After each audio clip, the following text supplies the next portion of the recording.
Registration আইন ১৯০৮ জমি কেনাবেচার আগে অবশ্যই জানুন এই আইন সম্পর্কে।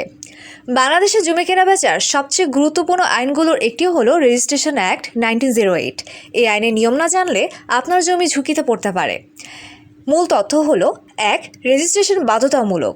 এই আইনের ধারা অনুযায়ী যে কোনো জমি বিক্রয়, হস্তান্তর, দান বা বন্ধক, লিখিত দলিল এবং রেজিস্ট্রেশন বাধ্যতামূলক।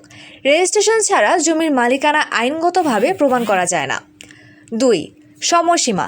দলিল সম্পাদনের ৪ মাসের মধ্যে রেজিস্ট্রি করতে হবে। নির্দিষ্ট সময়ের মধ্যে না করলে অতিরিক্ত জরিমানা দিয়ে রেজিস্ট্রি করা যায়, কিন্তু দেরি হলে ঝুঁকি বাড়ে। ৩. সঠিক অফিসে রেজিস্ট্রি।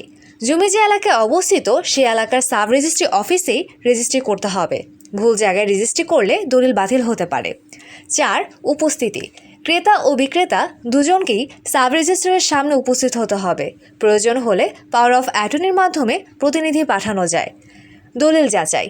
সাব রেজিস্ট্রার যাচাই করবেন দলিল আসল কিনা, জোর করে বা প্রতারণা করে করা হয়েছে কিনা।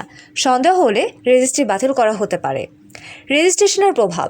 রেজিস্ট্রেশন হলে দলিল আইনগত স্বীকৃতি পায়, মালিকানা প্রমাণ করা সহজ হয়, ভবিষ্যতে বিরোধ কমে। রেজিস্ট্রেশন না করলে কি হবে? রেজিস্ট্রেশন ছাড়া দলিল আদালতের প্রমাণ হিসেবে গ্রহণযোগ্য নয়, কিছু সীমিত ব্যতিক্রম ছাড়া। অর্থাৎ আপনি জমির মালিক দাবি করতে পারবেন না।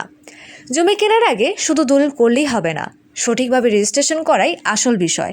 আইন জানুন, নিরাপদ থাকুন। ধন্যবাদ।